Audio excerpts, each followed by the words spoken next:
परम श्रद्धेय संतवृंद, आज के कार्यक्रम के हमारे मुख्य अतिथि श्रीमान अजय पीरामल जी, जिनका ओजस्वी आशीर्वचन हमको प्राप्त हुआ, ऐसे उमेशनाथ जी महाराज,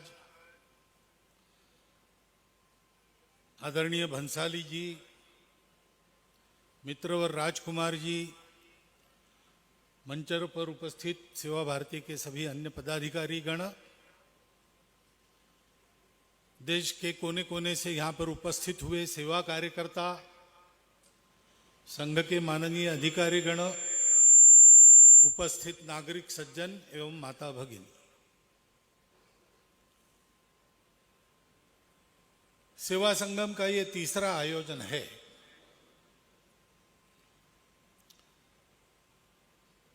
संघ के स्वयंसेवक स्वभावतः सेवा पहले से करते हैं। संघ स्थापना के समय से ही, और संघ के मूल में डॉक्टर हेडगेवार स्वयं है, बीज रूप है, तो उनके जीवन में उसके पहले से ही जहां जहां समाज में कोई आवश्यकता है, अभाव की पूर्ति करने की बात है, वहां वहां दौड़कर अपनी शक्ति लगाना ये था ही। और इसलिए जगह जगह संघ के स्वयंसेवक अपनी शक्ति बुद्धि अनुसार सेवा कर रहे थे।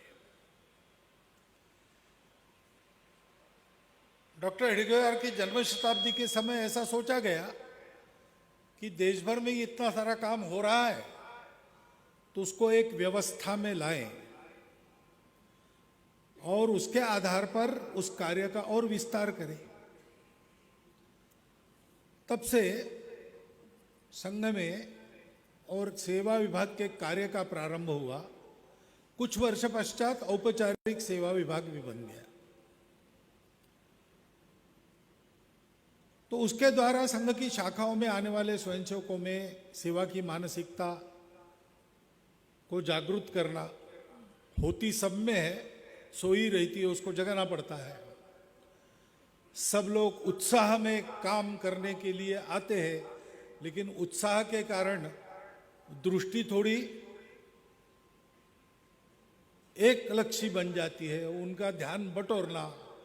भाई, जैसे देश की सुरक्षा एक विषय है, वैसे देशवासियों की सेवा भी दूसरा विषय है, उसकी आवश्यकता है। ये सारे काम वो सेवा विभाग करता है। और फिर संघ के स्वयंसेवक जो सेवा करते हैं उसका कुछ स्वरूप बनता है, तो उसके न्यास संस्था ये सब बन जाता है। एक ऐसी सेवा की एक बड़ी सृष्टि संघ के स्वयंसेवकों की खड़ी हुई है। और यह भी नहीं है कि देश में सेवा करने वाले पहले संघ के स्वयंसेवक हैं।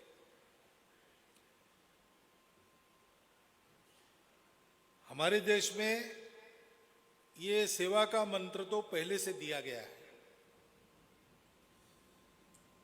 अभी एक बार ऐसा सोचा गया कि सेवा कहने के बाद, सर्विस एक्टिविटी ऐसा कहने के बाद, सामान्यतः देश के प्रबुद्ध जन मिशनरियों का नाम लेते हैं। दुनिया भर में मिशनरी अनेक संस्थाएं चलाते, अनेक स्कूल चलाते, अस्पताल चलाते, सबको पता है। तो भाई, हिंदू समाज के संत सन्यासी क्या कर रहे हैं, ऐसा सोच के एक बार चेन्नई में, तमिलनाडु में जितने हिंदू संत है, उनका अगर कोई सेवा केंद्र होगा, कोई सेवा करते होंगे, तो उसको आमंत्रित करके एक हिंदू सर्विस सेवा फेयर ऐसा किया गया। तो ध्यान में आया कि दक्षिण के 4 प्रांतों में, यानी राज्य के नाते अलग है, लेकिन कर्नाटक, कन्नड़ भाषी प्रांत, तेलुगु भाषी प्रांत, मलयालम भाषी और तमिल भाषी, केवल आध्यात्मिक क्षेत्र के हमारे आचार्य, मुनि, सन्यासी, भिक्षु सब मिला के जो सेवा करते हैं, वो मिशनरियों की सेवा से कई गुना ज्यादा है। अब मैं ये स्पर्धा की बात नहीं कर रहा हूं, उनसे ज्यादा, उनसे कम, ये मेरा पैमाना नहीं है। सेवा का ये पैमाना हो भी नहीं सकता। सेवा सेवा है। सेवा कोई स्पर्धा की बात नहीं है। सेवा से कोई काम निकालना नहीं है। सेवा ये मनुष्य के मनुष्यत्व की स्वाभाविक अभिव्यक्ति है। मनुष्य और पशु में अंतर क्या है? तो पशु को संवेदना होती है, नहीं होती है बिल्कुल ऐसा नहीं। एखादे घर में एखादा व्यक्ति गुजर जाता है तो उस घर की गाय 3 दिन खाती नहीं, उस घर का कुत्ता खाना पीना छोड़ देता, ऐसे कई प्रसंग प्रत्यक्ष लोगों के अनुभव में है। उनको भी समझ में आता, संवेदना सबको होती है, लेकिन संवेदना पर कृति करना ये गुण मनुष्य का है, उसको करुणा कहते हैं। अभी G20 हुआ, G20 में एक C20 भी हुआ, सिविक 20 ऐसा। तो वो नागपुर में कार्यक्रम संपन्न हुआ अभी कुछ दिन पहले। उसमें हमारे देश के नोबेल पुरस्कार विजेता कैलाश सत्यार्थी जी आए थे, विवेकानंद केंद्र की उपाध्यक्षा निवेदिता भिड़ी जी आई थी। तो वहाँ आए थे तो सत्यार्थी जी हमारे उत्सव में अध्यक्ष के नाते आए थे। निवेदिता जी का घर संघ का है, तो ये लोग मिले वहाँ नागपुर में, मैं भी था उस दिन। क्या हुआ G20 में? अमृतानंद माता जी का कीनोट एड्रेस हुआ, उनकी अध्यक्षता C20 के लिए थी। तो उन्होंने और कैलाश जी ने ये विषय रखा वहाँ पे कि हम ग्लोबलाइजेशन की बात करते हैं तो हमको करुणा का भी ग्लोबलाइजेशन करना चाहिए, यानी संपूर्ण विश्व में करुणा ये कुछ करने का आधार होना चाहिए। अंतर्राष्ट्रीय संबंधों में भी करुणा ये आधार होना चाहिए। और उसको बताते समय तीनों ने ऐसा कहा कि केवल संवेदना से काम नहीं चलता, तो संवेदना के आधार पर कृति होनी चाहिए। अगर किसी का दुख मुझे दुख रहा है, उससे मैं दुखी होता हूं, अच्छी बात है, लेकिन केवल दुखी होने से काम नहीं चलता। उस दुख का इलाज करने के लिए हमको दौड़ना चाहिए।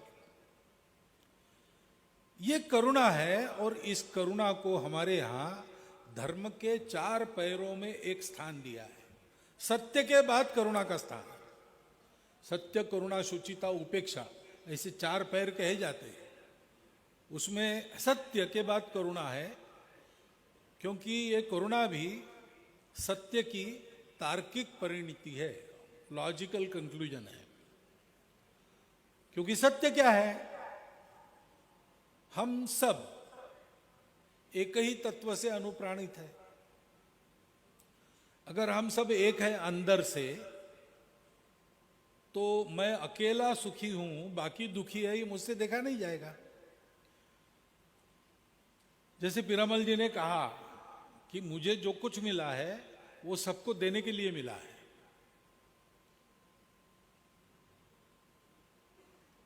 तेन त्यक्तेन भुंजिथा, ऐसा जो कहा है, ईशावास्यमिदं सर्वम यत्किंचम जगत्याम जगत तेन त्यक्तेन भुंजिथा। मेरे पास जो है वो सबके लिए देकर जो बचता है उसमें मैं मेरा चलाऊं, क्योंकि मैं और बाकी ये अलग नहीं है, सब में मैं हूं, मुझ में सब है।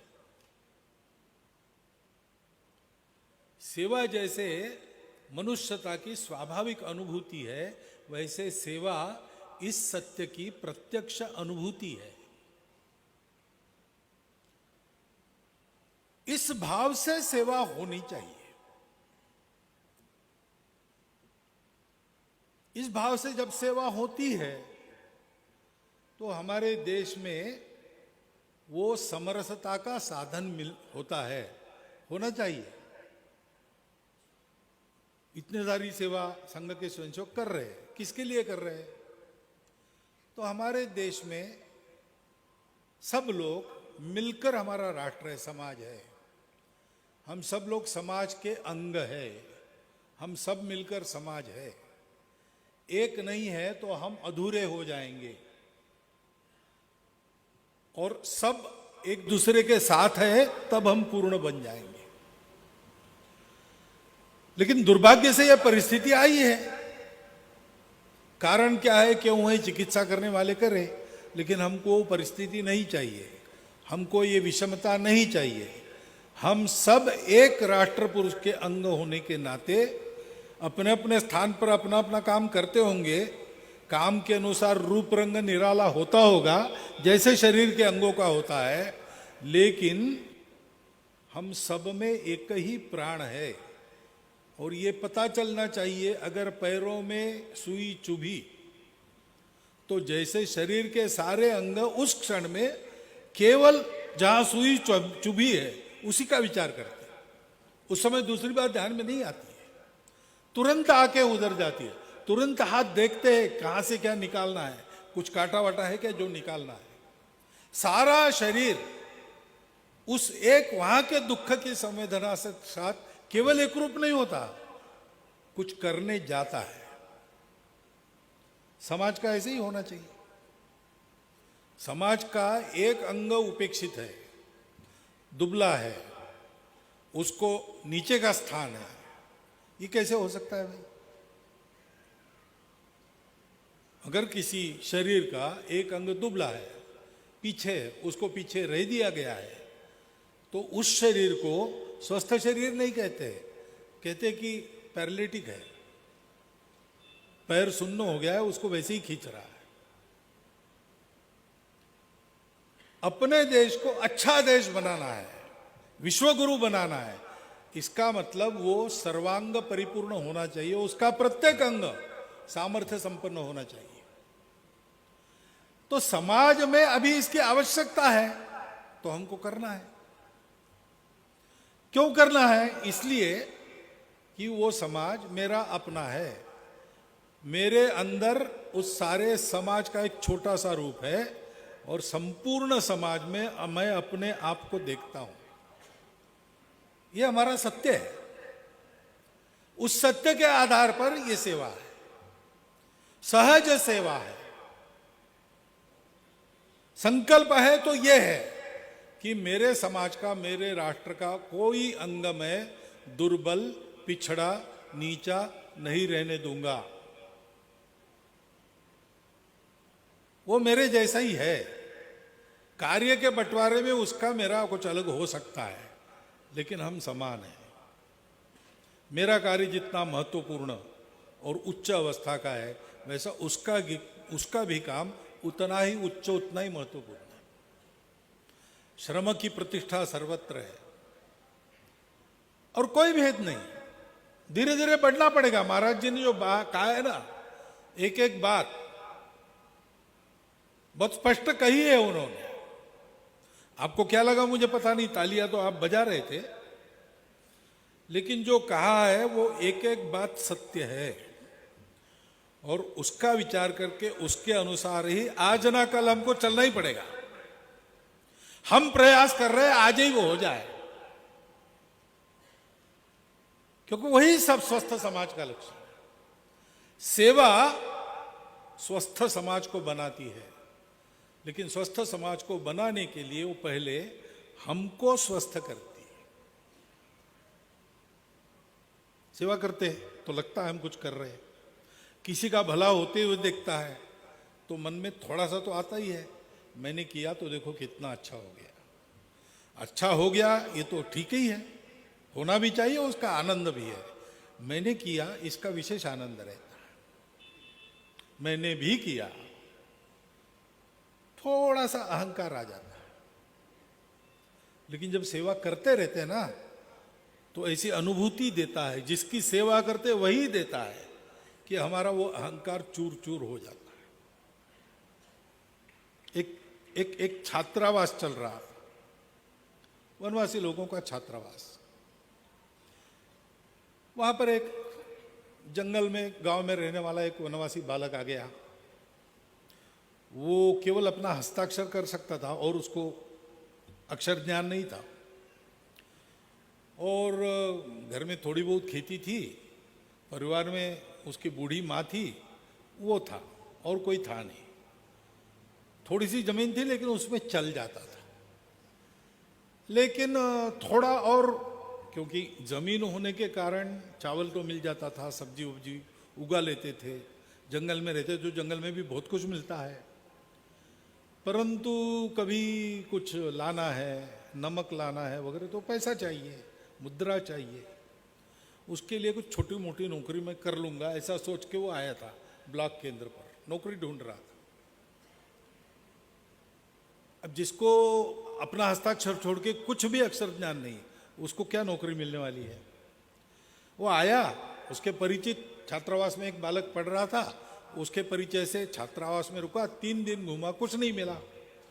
3 दिन के बाद वो हमारे अधीक्षक के पास आया और उसने कहा कि या तो नौकरी वोकरी मिली नहीं, लेकिन मैं यहाँ 3 दिन से हूँ, मैं देख रहा हूँ यहाँ झाड़ू लगाना पड़ता है, यहाँ पानी भरना पड़ता है कुएं से, यहाँ भोजन बनाना पड़ता है, आप ये काम मुझे दो, मुझे वेतन दो, मैं ये काम करूँगा। घर में हमारी माता जी है, बूढ़ी है लेकिन थकी नहीं है, तो हमारी छोटी सी ज़मीन है, आधा एकड़ होगी, वो देख लेगी, उसको मैं ये पैसे भेजते रहूँगा और कुछ बचत वचत भी करूँगा, तो आड़े वक्त में आधार के लिए हो जाएगा। तो हमारे छात्रावास अधीक्षक ने कहा कि देखो भाई, हम भी लोगों से मांग कर सेवा करने वाले लोग हैं, तो हमको देने के लिए हमारे पास ज़्यादा नहीं, तुमको तो कोई नौकरी छोटी भी मिल जाए, 100-200 रुपया कुछ महीना ऐसे मिल जाए, हम यहाँ 30 रुपये से ज़्यादा दे नहीं सकते। तो उसने कहा कि इससे ज़्यादा नौकरी मुझे मिल भी नहीं सकती, तो आप वही दे दो मुझे, ऐसा करो 4 महीने का एक साथ दो। और वो रह गया। तो ठीक है, बीच में एक बार हमारे विभाग प्रचारक जी आए, तो वो थे वहाँ 2-3 दिन, तो इसने परिचय करा लिया, पूछा कहाँ रहते हो, तो उन्होंने बताया विभाग केंद्र का नाम, तो बोले अच्छा शहर से, आप कितने पढ़े हैं, तो तुम कितने पढ़े हो, तो उसने कहा कि मैं पढ़ा नहीं हूँ। उन्होंने कहा मैं तो, अब पढ़ा नहीं है उसको क्या बताना, डिग्री भी क्या समझ में आएगी। उन्होंने कहा मैं 22वीं पढ़ा हूँ, 22वीं, क्योंकि वो MCOM LLB है, तो ठीक है 22वीं। तो बड़ा आश्चर्यचकित हो गया, 22वीं पढ़े तो आप बहुत पैसा कमाते होंगे। तो उन्होंने कहा पैसा नहीं कमाता, मैं यही काम करता हूँ। अच्छा, तो इस काम के कितने मिलते हैं आप? उन्होंने कहा भाई मैं प्रचारक हूँ, पैसे वैसे लेता नहीं हूँ। तो आपका घर कैसे चलता है? तो मेरा घर नहीं है, माता पिता वगैरह है, भाई है, उनकी घर गृहस्थी, मैंने विवाह ही नहीं किया। क्यों नहीं किया? ये काम करना है इसलिए। ये काम क्यों कर रहे हैं आप बिना कुछ पैसे के? और तो कहा देखो ये अपना समाज है, उसके लिए काम करना। उस प्रचारक ने मुझे बताया कि ऐसा उसको बताया, तो वो सोचने लगा, तो मुझे बड़ा आनंद लगा कि कहीं ना कहीं अपने त्याग की कोई कदर है, और मैं ऐसा करता हूँ तो लोग सोचते हैं मेरे जीवन को देखकर ये बहुत अच्छी बात है। ये थोड़ा सा मन में आ गया उनके। दूसरे दिन ये बालक छात्रावास अधीक्षक के पास गया और उनको कहा कि वो मेरा पैसा जो है, तो कहा देखो 2 महीने हुए, 60 रुपये अब तुम ले लो। छात्रावास अधीक्षक ने समझा, उब गया ये 30 रुपये में क्या करेगा, छोड़ना चाहता है, तो उन्होंने 60 रुपये ले लो और जाओ। उसने नहीं मैं जाने वाला नहीं हूँ, मुझे वो पैसा नहीं चाहिए। तो उसको लगा एक गुस्सा हो गया, देखो मैंने पहले ही बताया था 30 रुपया देंगे महीने का, पहले ही समझाया था तुमको ये बहुत कम है, अब हमारे पास है नहीं तो क्या करेंगे। थोड़े नहीं मुझे पैसा नहीं चाहिए, मैं बिना पैसे से यहाँ रहकर यही काम करूँगा। तो लेकिन ये कैसे करोगे तुम?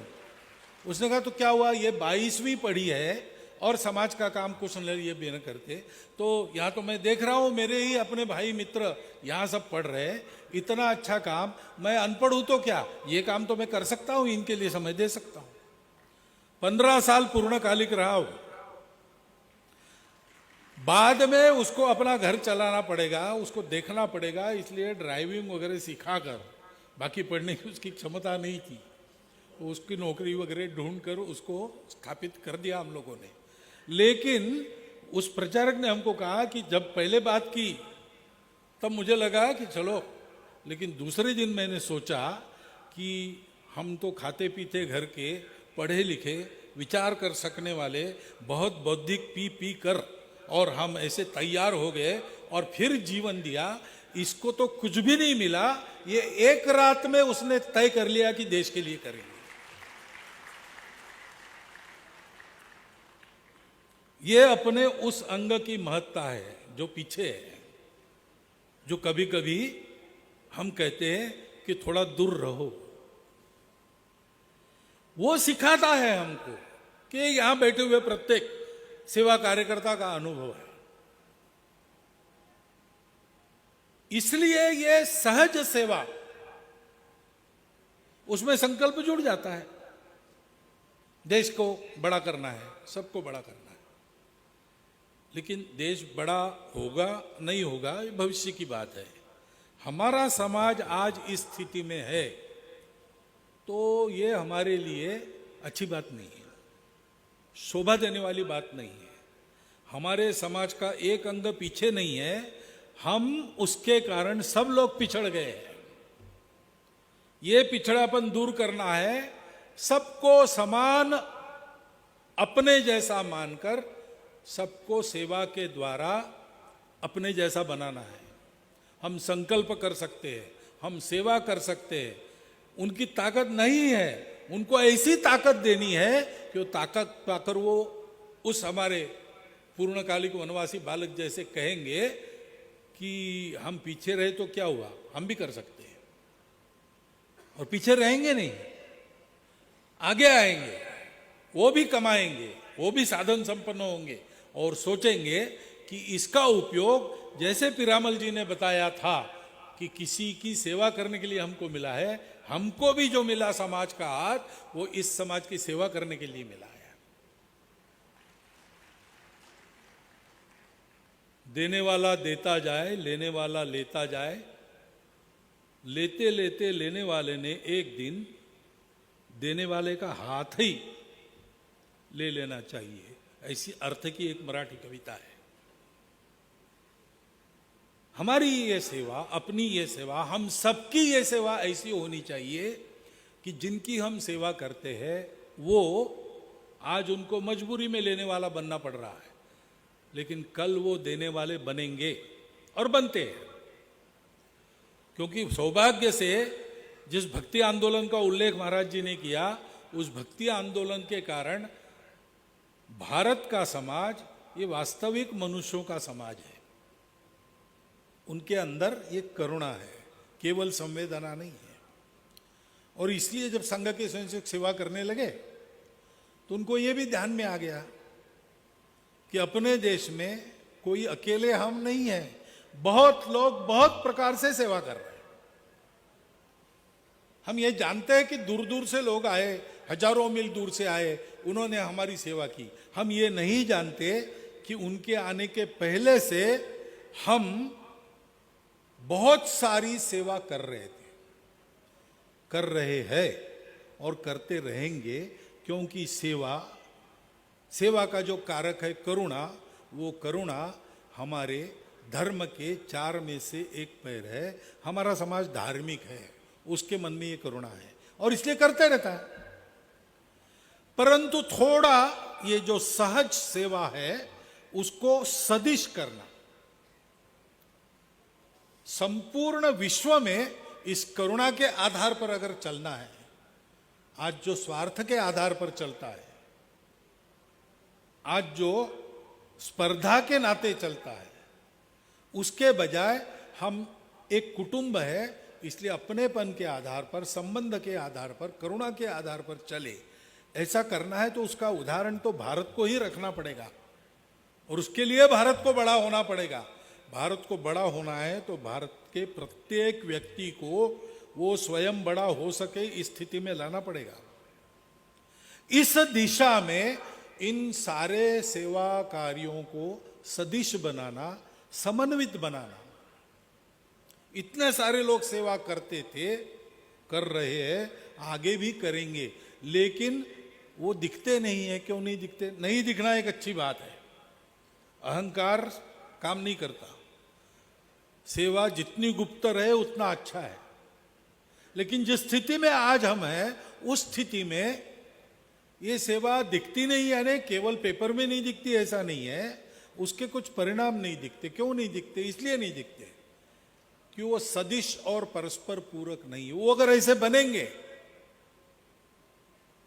तो ये सेवा अल्पावधि में एक सर्वांग सुंदर, जिसके सब लोग समर्थ स्वावलंबन के योग्य है, परंतु फिर भी अपनत्व को मानकर एक दूसरे पर निर्भर रहकर अपने समाज को आगे बढ़ाते हैं, ऐसे लोगों का ये समाज बनेगा। ऐसे लोगों का समाज जब बनेगा तो दुनिया के सामने एक अनुकरणीय उदाहरण प्रस्तुत होगा। स्वम स्वम चरित्रम शिक्षेरम पृथिव्याम सर्वमानवः, ये हमारे पूर्वजों का आदेश, उस समय उसका पालन होगा। ऐसी सेवा खड़ी होनी है। और इसलिए पहले तो सेवा करने वाले सारे कार्यकर्ता मिले, जिले में बैठकें होती है, विभाग में बैठक होती है, प्रांत का सेवा संगम होता है। एक बार कुछ वर्षों में ये अपना अखिल भारतीय सेवा संगम करना, यहां पर सेवा क्षेत्र में काम करने वाले अन्य लोग भी, जैसे पीरामल जी आज आए, अजीम प्रेम जी पिछली बार आए थे, GMR वो आए थे, ऐसे लोग आते हैं जो स्वयं सेवा क्षेत्र में कार्यरत है। उनकी भी कल्पना है, प्रतिभा है, वहां दिखती है, उसके परिणाम दिखते हैं। और फिर सर्वत्र सेवा करने वाले लोगों से संपर्क साधकर एक सबका मिलके सेवा संगम कभी कभी करना, अपने क्षेत्र में विकेंद्रित रूप से, अखिल भारतीय रूप से करने के लिए पर्याप्त जगह आज अपने भारत में कहीं नहीं है, इतना बड़ा वो होगा। और इसलिए उसको जरा विकेंद्रित तौर पर प्रांत विभाग स्तर पर करना, इस प्रकार का उपक्रम कुछ वर्षों से चल रहा है। सेवितों में सिंहत्व जगाने का उद्देश्य लेकर अपनों की सेवा करने के भाव से, सेवा से उनका जो लाभ होगा होगा, वो होता ही है, लेकिन हमारे तन मन की शुद्धि होगी, सत्य के आधार पर सेवा कर रहे करुणा से, तो शुचिता प्राप्त होगी।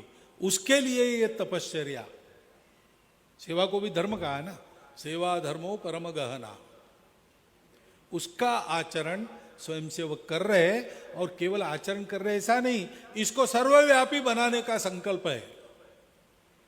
अपने समाज में इसकी आवश्यकता न रहे ऐसा वो बनते तक इसको करना है, और बाद में इन सेवाओं को सारी दुनिया भर में देना है। आज भी देते हैं हिंदू समाज के लोग, संपूर्ण दुनिया में जहां जहां है वहां से, वहां के तात्कालिक संकटों में अथवा वहां के सदा के अभाव में वहां के लोगों की सेवा करना उन्होंने प्रारंभ कर दिया है। और इसलिए इस प्रकार का ये सेवा संगम हमारी दृष्टि को ऐसा विस्तारित करने वाला बने। हम लोग क्या क्या कर रहे हैं, कैसा कर रहे हैं, ये देखकर हमारी कल्पनाओं को चालना मिले। हमारे ध्यान में नए नए क्षेत्र आ जाए जहां हम अभी तक पहुंचे नहीं। बहुत वर्ष पहले ऐसा ही अपने समाज का एक उपेक्षित वर्ग, कम से कम जिनको हम आज वो पीछे है ऐसा कहते हैं, उनका कहीं पर नाम है, रेशन कार्ड है, मतदाता सूची में नाम, कहीं ना कहीं उनका पता चलता है कि वो है। लेकिन अपने समाज का एक बहुत बड़ा वर्ग ऐसा आज भी थोड़ा है कि उनका नाम ही नहीं है। एक जगह रहते नहीं, घुमंतु है इसलिए डोमिसाइल नहीं है, डोमिसाइल नहीं इसलिए रेशन कार्ड नहीं, वोट नहीं, कुछ नहीं, वो है। ऐसे क्यों है? देश के स्वतंत्रता के लिए वो निरंतर लड़ते रहे।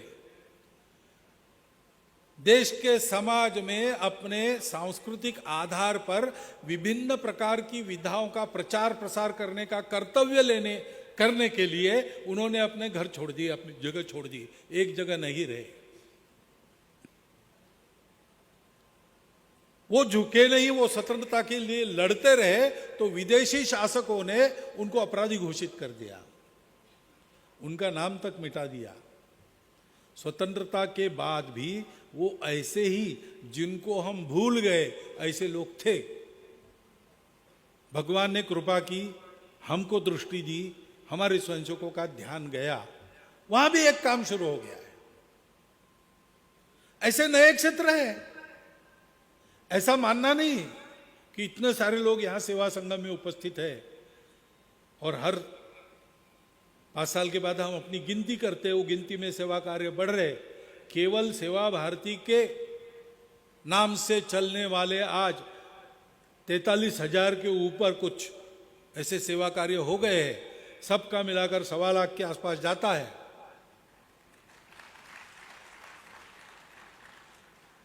और बहुत से काम है जिसको बाहर सेवा कहा जाता है, लेकिन हम उसको सेवा में नहीं गिनते। ये भी सब स्वयंचोक कर रहे। बहुत प्रचंड व्याप है, परंतु फिर भी अपना देश, अपना समाज उससे बहुत बड़ा विस्तारित है। अभी भी बहुत करना बाकी है, वो भी ध्यान में आ जाए और एक उत्साह लेके हम उस तरफ चले कि हम अपनी सेवा को सर्वव्यापी बनाएं, सर्वत्र चलने वाली सेवा के साथ संपर्क करें और सेवा का अभियान समाजव्यापी अभियान बन जाए। एक दिशा में संपूर्ण विश्व को कुटुंब बनाने वाला भारतवर्ष, खड़ा करने वाला समाज, सर्वांग सुंदर समाज, सर्व सामर्थ्य संपन्न समाज, ये खड़ा हो और वो अपनी चुनौतियों और समस्याओं को समाप्त कर संपूर्ण विश्व को इस प्रकार का ज्ञान, इस प्रकार की भक्ति, इस प्रकार के कर्म का उदाहरण दे जिससे विश्व ऐसा हो। ये खड़ा करने की दिशा में, ये अपने देश में इस प्रकार सेवा करने वाली सारी सज्जन शक्ति एक समूह बनकर, परस्पर मिल न जाते हुए लेकिन मिलकर चले, पूरक बनकर चले। इस दिशा में हमको अपने प्रयास को भी ले जाना है।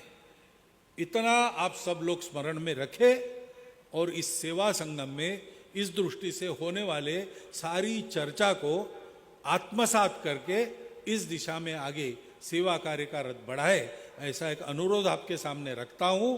और यहाँ पर आए सभी महानुभाव, संत सज्जन, हमारे मुख्य अतिथि जी, स्वामी जी, इन सबको प्रणाम कृतज्ञता पूर्वक करता हुआ मेरे 4 शब्द समाप्त कर